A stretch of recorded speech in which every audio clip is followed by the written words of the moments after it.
You know what's interesting? At 52, I had to completely start again. And I actually managed to get myself unstuck. But now at 55, I'm facing a whole new version of it. And if I'm honest, this one feels harder. At 52, I went through a lot. Personal losses, health scares, the end of a really hard, as we all went through, COVID, everything all at once. And I hit a point where I just felt stuck. So I made a decision. I was going to try things that I had always been interested in, but I had told myself they weren't for me. Styling clothes, makeup, putting myself out there. And at the same time, I started a whole new business. One that actually felt aligned with who I was in my 50s. But now at 55, it's different because your financial future matters more. But it's not just that. You're noticing the signs of aging. You're more tired, menopause is a real thing. The kids are all but grown up, and you're more aware of time. Because I catch myself overthinking and avoiding the actual decision. What to focus on, what to commit to next. I'll keep circling it instead of just choosing and moving. So I could stay stuck again, but I realized I'm at the point again where I feel a bit stuck. Not because I don't know what to do, but because the decisions feel bigger this time. And what I need isn't more information. It's someone I can talk things through with and move forward. This is a paid partnership with BetterHelp. And the reason this feels relevant to me is because of exactly that. I don't need more information. I need support. Someone impartial, not family and not friends.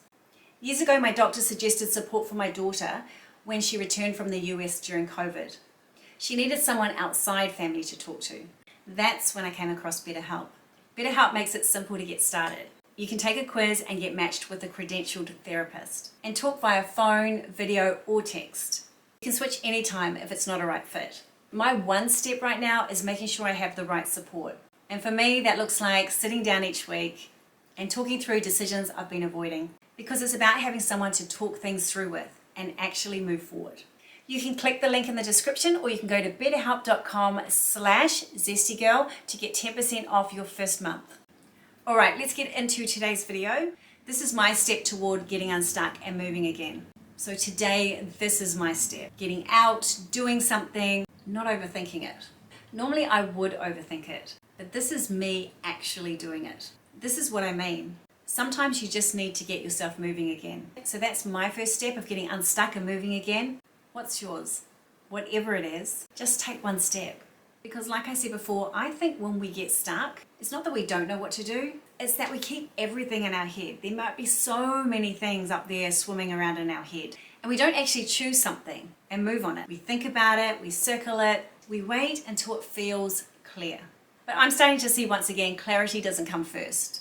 It comes after you start. And even when life feels full or chaotic, or like everything is out of control, having one thing that's yours, that you're moving toward, it actually changes how you feel about everything. So for me right now, this is what it looks like. It's not perfect, I don't have it all figured out, but I'm choosing to move anyway. There are a few things that I'm doing right now to get myself unstuck. The first one is I'm making decisions faster, even if they're not perfect. Because sitting in indecision, that's what was keeping me stuck. For example, even with my business now, I'm going back and forth on what to focus on next, and I could sit in that for weeks. So instead, I'm just choosing something and moving on it. The second thing is I'm taking small actions.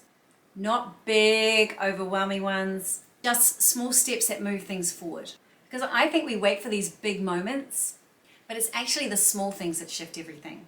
Because what I used to do, and maybe you can relate, is wait until I had time, energy, clarity, you know what I mean, the perfect time, and that just never came. So nothing moved.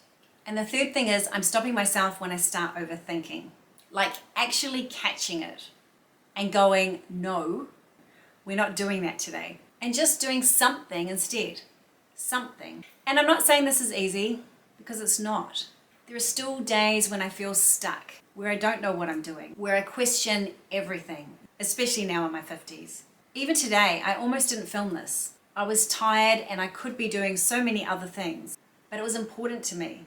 And I could feel myself starting to overthink it. But this is exactly what I mean. This is me doing it anyway. So this right now is me choosing to move. What's one thing you could do today just one small step that moves you forward. So this right now, this is me choosing to move. What's one small thing that you could do today?